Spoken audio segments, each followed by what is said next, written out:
ফেসবুকে আমরা কিছু ভুল করে থাকি, সেই ভুলগুলা কি এই ভিডিওতে বলবো। সবাই একটু ধৈর্য ধরে দেখবেন।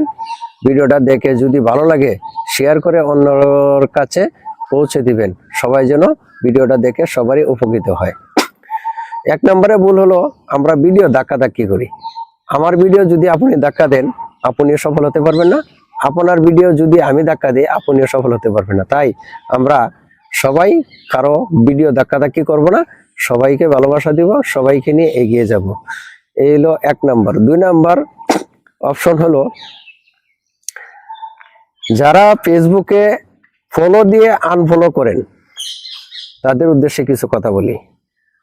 আপনার যদি আনফলো করা লাগে তাহলে আপনি কেন ফলো দিয়েছিলেন, একটু ভেবে চিন্তে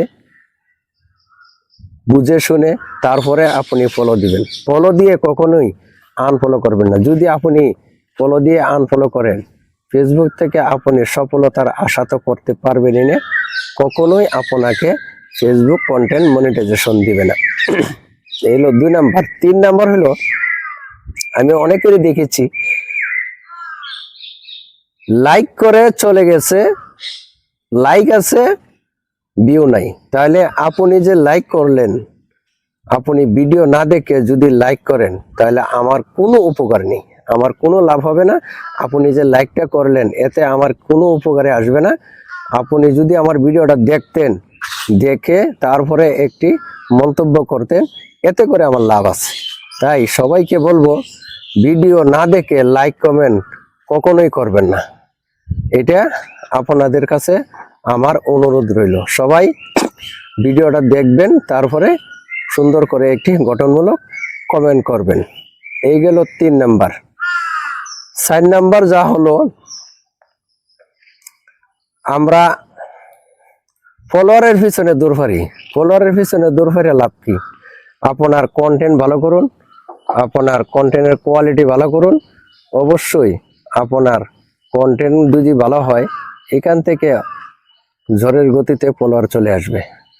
আর বেশি বেশি যদি ফলোয়ার বাড়াতে চান এটার একটি টিপস আছে, সেটা হলো আপনি অন্যের ভিডিওতে যখন কমেন্ট করবেন ওই কমেন্টের নিচে যারা কমেন্ট করেছে তাদেরকে রিপ্লে কমেন্ট করে আসবেন, পাশাপাশি লাভ রিয়েক্ট দিয়ে আসবেন। এতে করে আপনার ফলোয়ার বাড়ার সম্ভাবনা বেশি থাকে। এই কাজটা বেশি বেশি করবেন। ফেসবুকে যারা গ্রুপের মধ্যে ভিডিও শেয়ার করেন এই কাজটা কখনোই করবেন না। এই কাজ যদি করেন আপনি ফেসবুক থেকে কখনোই আর্নিং করতে পারবেন না, আপনার ফেসটাই নষ্ট হয়ে যাবে।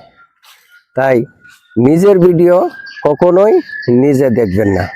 নিজের ভিডিও নিজে যদি আপনি প্লে করে দেখেন তাহলে আপনার ভিডিওতে ভিউ আসবে না। আর আপনার পেজের এঙ্গেজমেন্ট ভালো থাকতে হবে।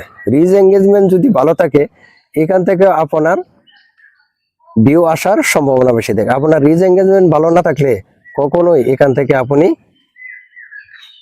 ভিউ আনতে পারবেন না। তাই আপনার পেজের রিচ এঙ্গেজমেন্টটা হলো জরুরি। এঙ্গেজমেন্ট হচ্ছে হলো যে মানুষের সাথে পরিচিত তৈরি করা, সবার সাথে সম্পর্ক তৈরি করা। সবার সাথে সম্পর্ক রাখবেন ভালো, সবার সাথে ভালো ব্যবহার করবেন। আর সবসময় স্টার সেন্টারদেরকে সম্মান করবেন।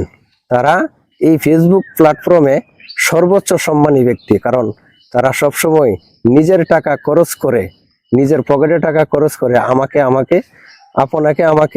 সবসময় ভালোবাসা দিয়ে থাকে। তাহলে তারা সবসময় ফেসবুক থেকে সর্বোচ্চ সম্মান পাওয়ার যোগ্যতা রাখে। তাই ভিডিওটা আশা করি সকলেই বুঝতে পেরেছেন। এই নিয়মগুলো মেনে ফেসবুকে কাজ করুন, অবশ্যই সফলতার আশা করতে পারবেন। সকলের জন্য দোয়া রইল। আল্লাহ হাফেজ।